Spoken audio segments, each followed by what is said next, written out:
नमस्कार दोस्तों, daily news India 1.0 में आपका बहुत बहुत स्वागत है। दोस्तों, लोकसभा में ऑपरेशन सिंदूर पे तो चर्चाएं बहुत हुई, लेकिन सबसे ज़्यादा अगर किसी ने बीजेपी की सरकार और मोदी और राजनाथ को धोया तो वो धुलाई की गौरव गोगोई ने। ऐसा धोया कि पूरी बीजेपी तिलमिलाई, अमित शाह तिलमिलाए, मोदी भी देखकर उसको तिलमिलाए और साथ में हर कोई तिलमिलाया। प्रश्न ऐसे थे कि किसी के पास कोई जवाब नहीं। दरअसल जब यह पूछा गया कि आतंकवादी पहलगाम की बैसरन घाटी तक कैसे पहुंचे, उस पर राजनाथ सिंह ने कुछ नहीं कहा। जो 4-5 लोग जिन्होंने हत्याएं की, उस पर किसी ने कुछ नहीं कहा कि वो कौन लोग थे, आज तक नहीं पकड़े गए। किसी ने उसकी जिम्मेदारी नहीं ली।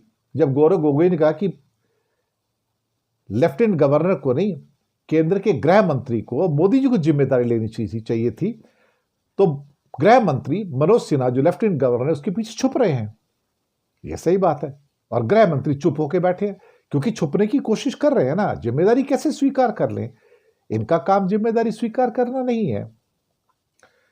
और यह भी कहने से नहीं चूके कि पहलगाम में जब हमारे लोग मर रहे थे, ये बिहार में जाके चुनाव की सभा कर रहे थे। ये वहां नहीं गए एक्चुअली पहलगाम में। ये बात तो सही है। दरअसल प्रधानमंत्री हमारे ऐसे प्रधानमंत्री हैं कि जिनका किसी के मरने से कोई ताल्लुक ही नहीं है। उन्हें अपने चुनाव जीतने हैं, उन्हें सत्ता चाहिए ना। कमाल की बात है। और जब 10 तारीख को हमें पता चला युद्ध विराम हो गया, तो युद्ध विराम किसने किया, डिक्लेयर किसने किया? वो अमेरिका डिक्लेयर कर रहा है, ट्रंप डिक्लेयर कर रहा है। राजनाथ सिंह एक बार भी नहीं बोले भाई ये ट्रंप कौन है और ट्रंप कैसे डिक्लेयर किया, और ट्वीट उसका क्यों आता है, हमारा ट्वीट क्यों नहीं है। लेकिन ट्रंप का नाम मुंह पे कैसे आ जाएगा, अमेरिका का नाम मुंह पे कैसे आ जाएगा? ऐसा लगता है लब सिले हुए हैं। जब मोदी ट्रंप से खौफ खाता है, जब मोदी और अमित शाह की टांगे कांपती हैं ट्रंप के नाम से, तो राजनाथ की तो टांगे कांपेगी ना। ये तो बड़ी सही बात थी। और फिर कितने विमान गिराए गए, इसका कोई जवाब नहीं है।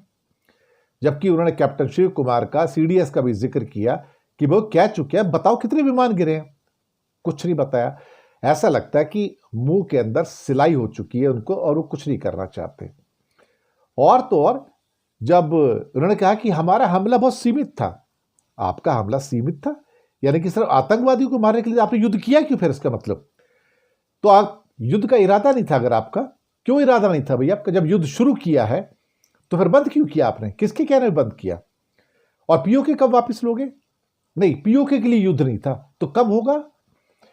मुझे लगता है सवाल जो है बहुत परेशान क्या कहते हैं कर रहे हैं उसको, बीजेपी को और पूरी सत्ता को, क्योंकि जवाब तो है नहीं ना। वैसे भी ये डरपोक, कायर और एक बुजदिल सरकार है। जी हां, डरपोक, कायर और एक बुजदिल सरकार है।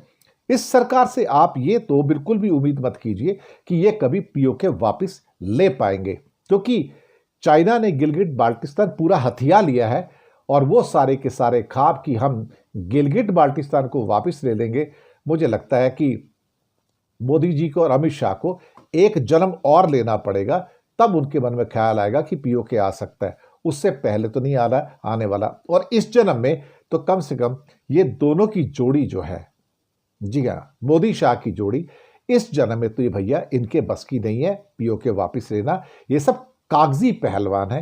कागजी पहलवान जो होते हैं ना, वो ऐसे ही होते हैं, सब सिर्फ बड़बोले होते हैं, सिर्फ बातें करते हैं। शुक्रिया आपका।